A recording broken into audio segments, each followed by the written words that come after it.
Welcome to Radio Free Rog, broadcasting in high quality Bolloxvision.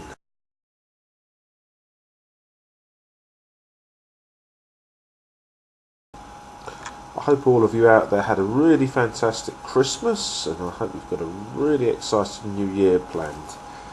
How has 2010 been for you? For me, it's been a very strange year, I must say.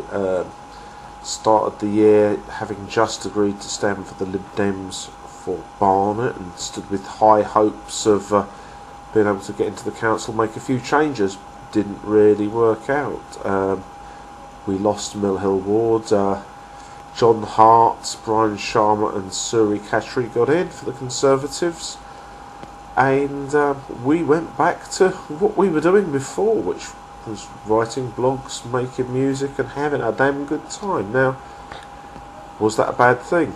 I'd like to just go through 2010 with you as we approach the end of it and list a few of the highlights for us in Barnet and a few of the things we can be proud of.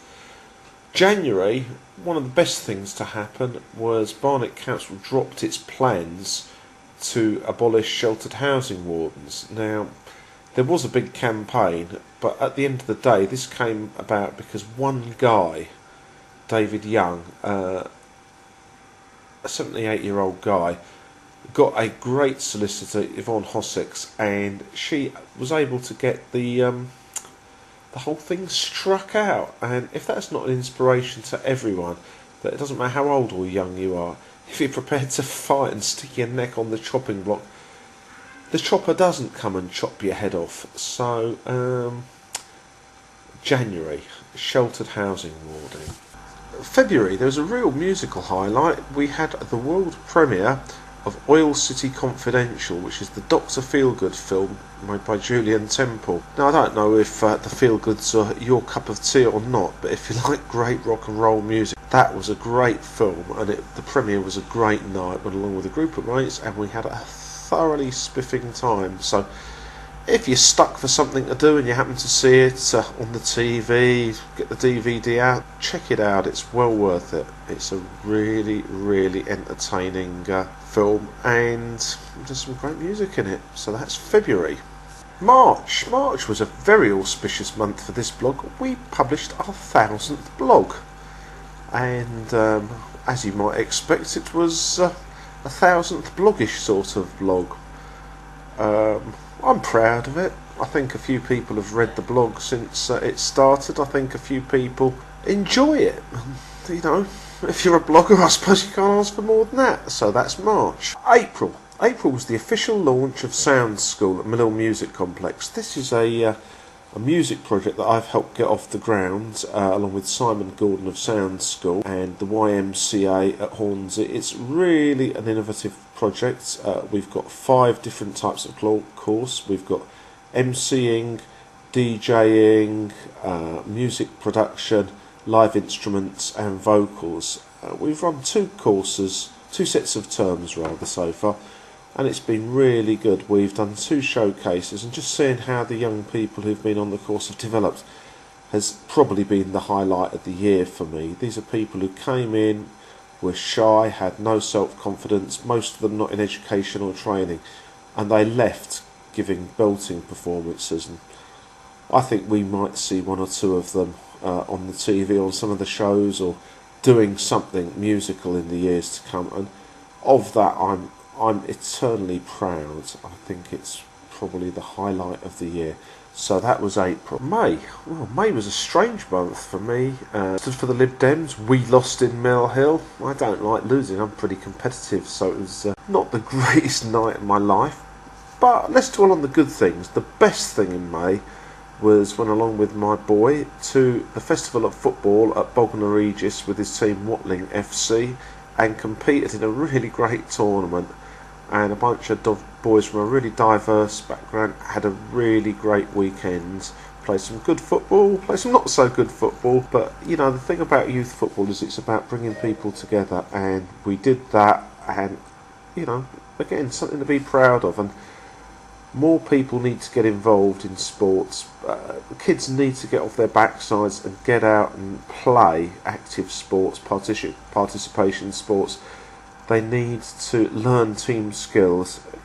it's a great thing. I mean, I always say to my kids, if you play sport and you play music, you'll always have friends, and you know, it's true. So that was the highlight of May. June was a great month.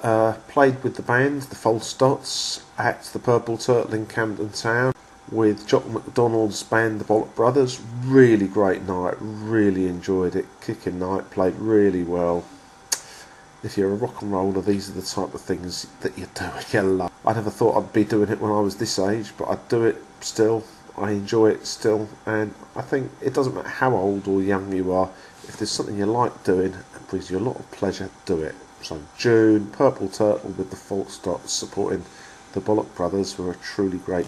July, the highlight of July was a certain Barnet councillor calling me evil, bitter and twisted, which made me laugh no end.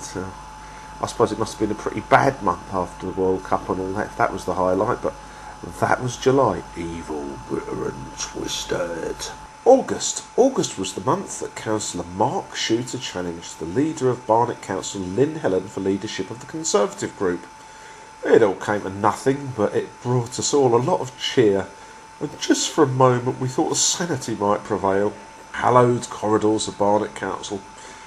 Came to nothing, but damn good fun while it lasted, and I suppose that's as good as it gets in Barnet right now. September was a personally good month for me, because it was the month I launched the Save the Barnet Libraries campaign.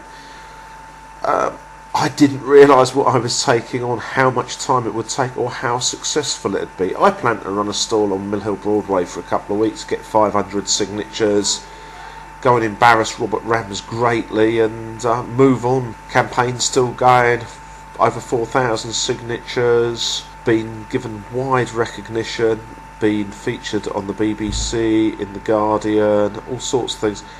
And it has caught on, you know. There's lots of other Save Library campaigns that are mimicking us, starting petitions, doing all the things we're doing. I'd like to think we led the way. Really like to thank Maggie Myland, who has been just so supportive of the whole thing, and the other bloggers, Vicky, especially for what they've done with the community campaign. Couldn't have done it without them, but I'm really proud, and I'm really pleased that in my drunken stupor one September night, I decided to do something about something I thought was really wrong. My mum, before she died, she read 3-4 library books a week, used to go every single week to the library, get large print books out, and if she was alive, she'd probably put a petrol bomb through Robert Rams's window if she'd have heard. She used to love libraries, and she would have just been absolutely furious that someone could be such a Philistine, as if to think that, you know, there's no value and you can just shut them and it doesn't matter and no one cares, and you can get books in Tesco's. October, the undoubted highlight for me was the Steve Miller Band at the Royal Albert Hall. The Steve Miller Band are probably one of my favourite bands in the world. Their second album, Sailor, is a true classic and would probably be number one in my collection of all-time favourite albums. There'd probably be 4 or 5 other number ones, the Vibrators, the Heartbreakers, but I love the Steve Miller Band. The last time they were over was 1983. I saw them a couple of years ago in San Francisco, and they are great. If ever you get the chance, go and see them. It was a magical night for me, and I'm just so pleased I went. November was a good month for me, because a guy called Alex, who's a 6th former at my old school, Finchley Catholic High School, launched a protest against the Coalition's policies for student loans. It just made me really proud that the school is producing such great young guys. Alex launched the protest, organised it, was commended by Neil Bazoo, the Chief of Barnet Police. Sadly, some people in the press have tried to make out that maybe it wasn't his idea and he was... And it's just such utter nonsense. I met Alex subsequently, and he's a really great guy. I think one day he's going to be leader of Barnet Council for the Labour Party. I think he's probably one of the strongest, most sensible and best activists that Labour have got. They should be putting him at the forefront of the party, because he's got more balls than half of them put together. He's a really good guy, and you know, you have to encourage people like Alex, and you have to support them. And when he was getting attacked by various twats, you know, I was incensed and outraged. And these people are bullies, and for them to try and pick on someone who's 16 years old and try and lie about it, it just shows what a weak case they've got. I applaud Alex, and that was my highlight for November. And so here we are at December. Really hard one. I always love December. Christmas with the family is always great, you know. But I think probably the highlight of this year was the Pogues at Brixton Academy. Shane McGowan was on great form, and a group of us went down and we had a truly amazing night. Probably the highlight of it was Big Mo, when the Pogues come on, going to get 6 pints for the boys, and realising that we'd all gone down the front, feeling the need to quaff them all, and shooting lots of footage from the balcony, which he didn't remember doing on his mobile phone. So that was a great night. The Pogues are always a great night. If ever you get the chance to see them, go and see it. So that was 2010. Let's just hope that 2011 has even more highlights and is a better year. Could have dwelled on the lowlights, but why? You know, we all know the crap that's going on. Let's look at the good things we've done. Let's look at the good music that's out there. Let's look at the people who've pulled their fingers out. And let's look at the things we can be proud of. My man of the year will probably be a toss-up between David Young and Alec for the student. Two guys, very different people, very different age groups, but they are making a difference. And if you can make a difference, what better thing can you do? Wishing you a Merry Christmas and a Happy New Year. This is Rog T broadcasting in full Bolloxvision, signing off.